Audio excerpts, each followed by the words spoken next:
Profit किसे कहते हैं? प्रॉफिट का फार्मूला है हमारे पास सेलिंग प्राइस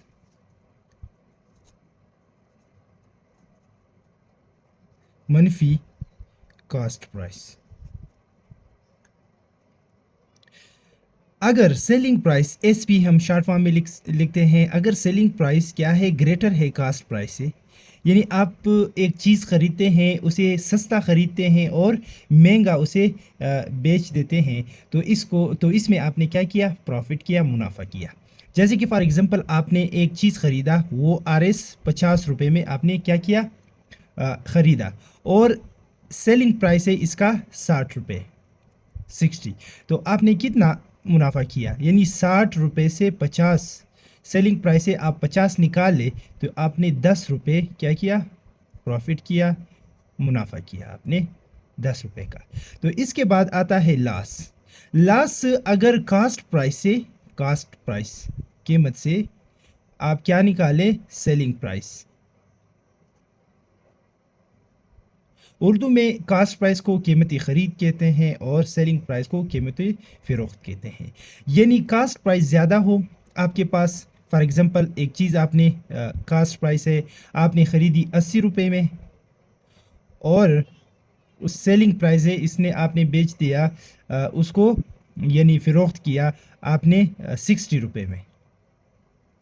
यानी आपका कास्ट प्राइस जो है वो क्या हो गया? ज़्यादा हुआ सेलिंग प्राइस से, तो आपने क्या किया? लॉस किया। तो आप 80 से 60 मनफी करेंगे तो आपने 20 रुपये क्या किया? लॉस किया, यानी नुकसान किया आपने।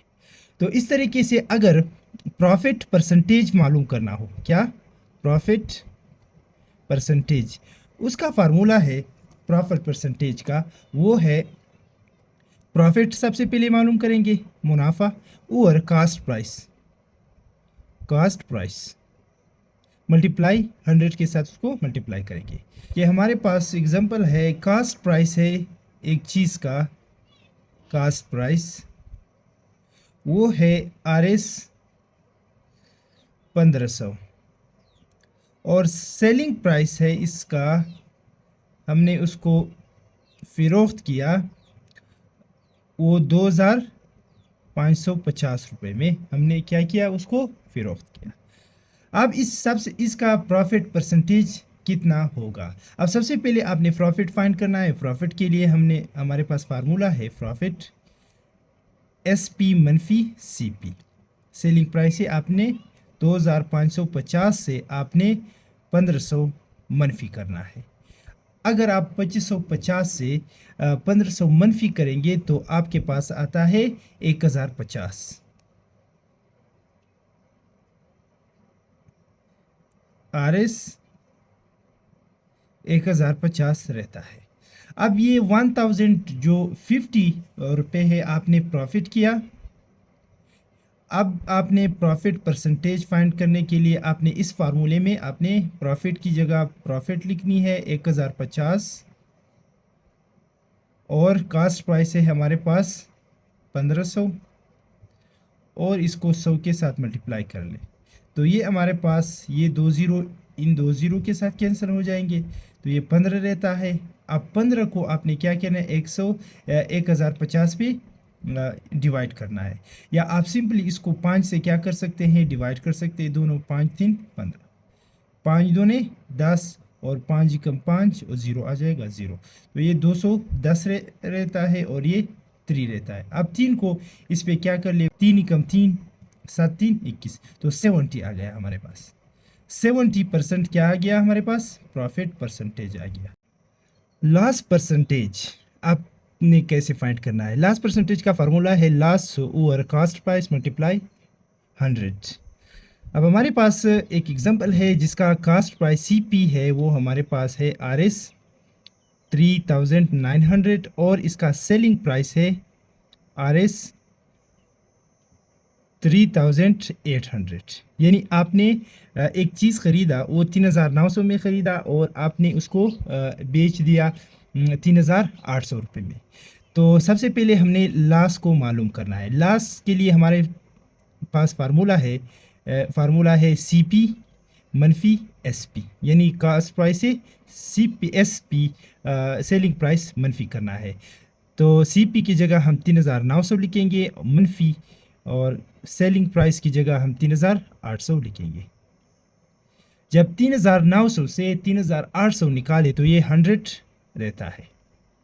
तो लास हमारे पास आ गया 100 रुपये। अब इस लास को हमने पुट करना है, लास और कास्ट प्राइस को पुट करना है लास परसेंटेज में।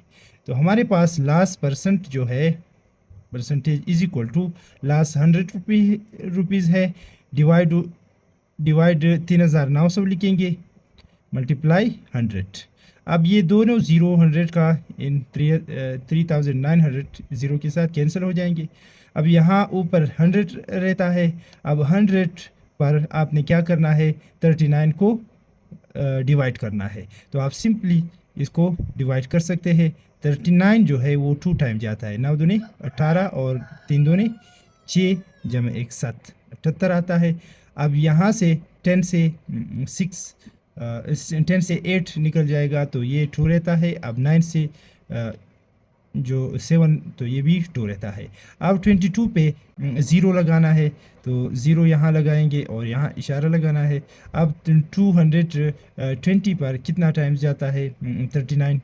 220 पर 5 टाइम्स जाता है, 5 में 45, 4 रहता है और 5 3 15 जमा 4, तो इसे हमारे पास 195 आता है। 220 से 195 को निकाले तो ये 25 रहता है। अब 25 के साथ फिर 0 लगाएंगे, ये छोटा नंबर है। अब इसको फिर ये 6 टाइम जाएगा 39, तो 6 में 54, तो 5 रहता है, 5 6 3 18 जमा 5, तो इससे हमारे पास 23 आता है। तो इससे हमारे पास 6 और 4 से 3 1 16 रहता है। तो तकरीबन आलमोस्ट 2.56% क्या आ गया, लास परसेंट हमारे पास इसका आंसर आ गया।